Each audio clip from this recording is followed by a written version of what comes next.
हाय, नमस्कार मैत्रिणींनो. मी सोनाली आजच्या एका नवीन व्हिडिओमध्ये स्वागत करते.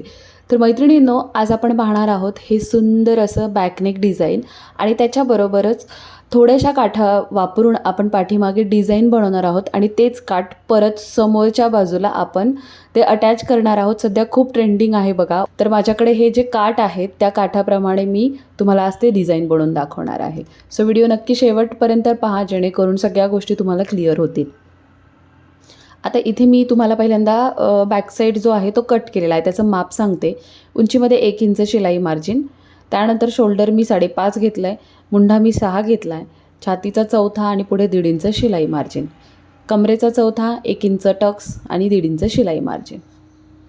आता गळ्याची उंची जी काही आहे त्याच्यामध्ये अर्धा इंच प्लस करून एक चौकोन तयार करून घेते. शोल्डरला गळा रुंदी मी 2.5 घेतलेली आहे. आता हा सिम्पल नेक आपल्याला बनवायचा आहे, पण आपल्याला पॅच जो बनवायचा आहे तो नेकच्या खाली बनवायचा आहे. तर मी इथे पानगळ्याचा आकार दिला. तर बघा, साधारणतः आपल्या मेन गळ्यापासून 2.5 इंच खाली जाऊन मी तो आकार दिला आहे पानगळ्याचा आणि वरती पंचकोनी आकार असा हा गळा प्रॉपर असा मी मार्क करून घेतला. त्यानंतर अस्तरवरती तो मी कट करते आहे. पहिल्यांदा मी पॅच लावायचा तो डिझाईन घेतला आणि त्यानंतर मेन गळा कट केला. तर हा जो निघालेला आहे मध्ये पॅच, हा आपल्याला काठाचा आपण पॅच बनवणार आहोत. हे आहेत काठ. आता आपण अस्तरवरती जे कटिंग केलेलं आहे तो गळा पहिल्यांदा आपण तयार करणार आहोत.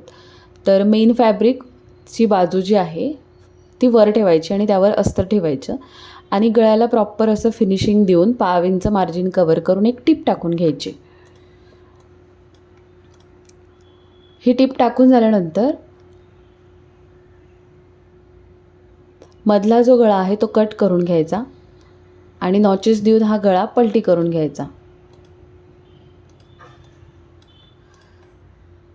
तर मी गळा पलटी करण्याच्या अगोदर आपण जे अस्तर आणि मेन फॅब्रिक एकमेकांना अटॅच केलं आहे त्यातलं मार्जिन अस्तरकडे घेऊन एक दाबटीप देऊन घेतली, जेणेकरून गळा खूप छान पलटी होतो.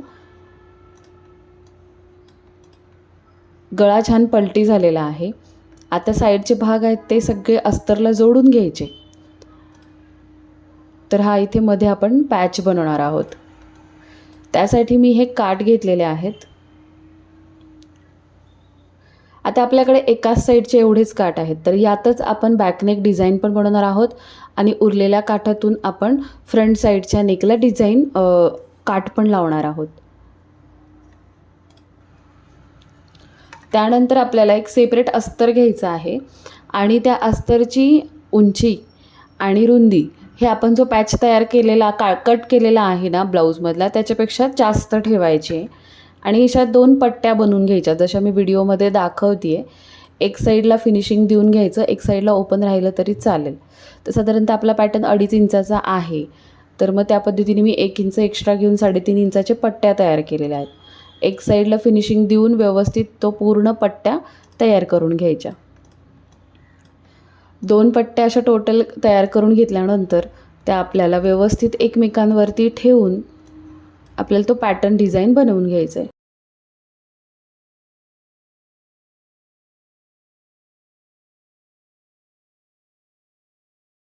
तर पहा, या ज्या पट्ट्या आपण तयार केल्या त्या आपण क्रिस क्रॉस म्हणून आपण ठेवणार आहोत, म्हणजे एकावर एक एक्स जसा तयार करतो तसा त्याच पद्धतीने. तुम्हाला हवं तर तुम्ही इथे पायपिंगसुद्धा करू शकता दोन्ही पट्ट्यांच्या वरती, जेणेकरून हे डिझाईन अजून जास्त खोलून दिसेल. आणि त्यानंतर वरून आपण त्याला लेससुद्धा लावू शकतो, म्हणजे जो आपण पानगळा घेतला आहे तो पण अजून जास्त छान खुलून येईल. तर पहा, मी हे व्यवस्थित ॲडजस्ट करते आहे, पण ॲडजस्ट करताना तुम्ही जो अगोदरचा पॅच बनवलेला आहे त्या पॅचनुसार ते आहे का ते सुद्धा तुम्हाला प्रॉपर चेक करायचं आहे. तर व्यवस्थित मी प्रॉपर चेक करून मार्किंग वगैरे व्यवस्थित करून घेतलं आणि त्यानंतर मी ते अटॅच केलं. गळारुंदी वगैरे व्यवस्थित चेक केली.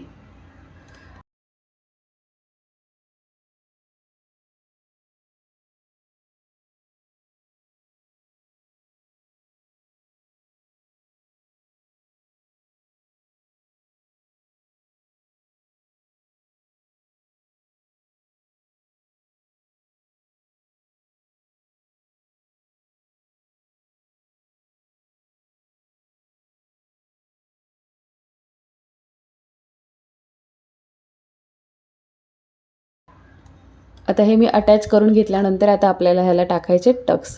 तर इन केस हा पॅच जर तुम्ही खूप मोठा घेतला तर तुमचे टक्स त्या पॅचवरती येतील. त्यामुळे हा पॅचची खालची रुंदी जी आहे 3.5 इंचापेक्षा जास्त घ्यायची नाही.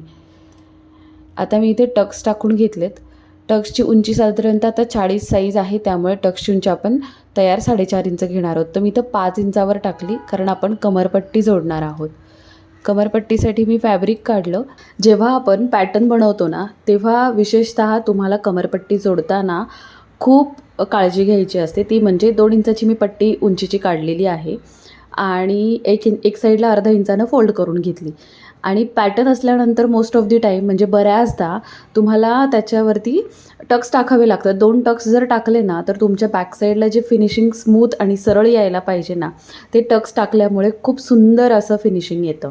तर बघा, मी जे आपले टक्स होते तिथे छोटे छोट्या प्लीट्स टाकून घेतलेल्या आहेत, ज्याच्यामुळे बॅक पार्टला जे आपण कमरपट्टी लावली ती खूप सुंदर आणि फिनिशिंगने दिसते. तुम्ही पाहू शकता.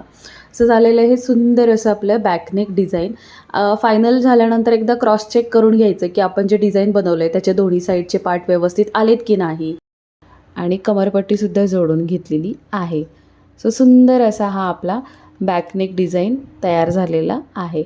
आता उरलेल्याच काठाला आपण फोल्ड करून दोन्ही साईडला टिप टाकून घ्यायचे. आपण आता करतोय फ्रंट नेकचं डिझाईन. तर मी एका साईडला टिप टाकली आणि जेवढं मला हवं आहे, म्हणजे आता साधारणतः तुमची शोल्डर पट्टी किती असेल त्या पद्धतीनं तुम्ही 1 इंचाची पट्टी 1.5 इंचाची पट्टी लावू शकता. तर मी साधारणतः 1.5 इंचाची पट्टी इथे दोन्ही साईडला फोल्ड करून बनवून घेतलेली आहे. त्यानंतर मी फ्रंट पार्ट जो आहे तो घेतला प्रिन्सेस कटचा आणि शोल्डर अटॅच करून घेतले अगोदर, कारण याला इनविजिबल शोल्डर जोडणं पॉसिबल नव्हतं, कारण दोन्हीला आपण स्टिच करून घेतलं आहे. त्यामुळे मग मी अगोदर शोल्डर जोडून घेतले दोन्ही पार्टचे आणि त्यानंतर पाहू शकता उलट्या बाजूने शोल्डरला काठ ठेवलेत, अगदी शोल्डर टू शोल्डर.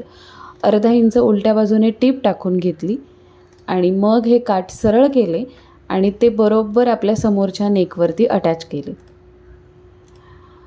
व्यवस्थित दोन्ही साईडला त्याला छान अशी टिप देऊन घ्यायची. बऱ्याचदा शोल्डर जोडल्यानंतर कशा पद्धतीने काठ जोडायचे हे समजत नाही, त्यामुळे मग आजच्या ह्या व्हिडिओमध्ये तुम्हाला ही ट्रिक देण्याचा प्रयत्न केला आहे. कारण हे ऑलरेडी हे डिझाईन मी तुमच्याशी याआधी शेअर केलेलं आहे, पण अशा पद्धतीने नव्हतं ते. सो अशा पद्धतीने कसं अटॅच करायचं ह्याची ट्रिक मी आज देण्याचा प्रयत्न केला. सो त्याला चारही बाजूनं स्टिच टाकून घेतली. आता आपण साईडचा प्रिन्सेस कटचा आकार जोडून घेणार आहोत, म्हणजे ते फायनल लुक तुम्हाला कसं दिसेल हे दिसेल.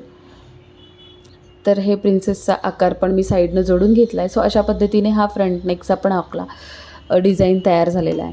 सो एकाच ब्लाऊजला फ्रंटला आणि बॅकला दोन्हीला डिझाईन केल्यानंतर कस्टमरला हे ब्लाऊज खूप आवडलं. आता तुम्ही म्हणाल याची शिलाई किती घेतली, तर साधारणतः माझ्याकडे प्रिन्सेस कटची शिलाई 500 रुपये आहे आणि बॅक आणि फ्रंटची डिझाईन केल्यामुळे ह्या ब्लाऊजची शिलाई मी 600 रुपये घेतलेली आहे. सो हा ब्लाऊज तुम्हाला कसा वाटला हे मला कमेंट करून नक्की सांगा. आवडला असेल तर व्हिडिओला लाईक करा, इतर आपल्या टेलर मैत्रिणींना शेअर करा, म्हणजे त्यांनाही हे डिझाईन शिकता येईल, नवीन ट्रिक त्यांनाही समजेल. आणि आपल्या चॅनलवर तुम्ही नवीन असाल तर चॅनलला जरूर सबस्क्राईब करा. चला मग भेटूया अशाच एका नवीन छानशा व्हिडिओसोबत आणि नवीन अशा ट्रिकसोबत. Bye everyone.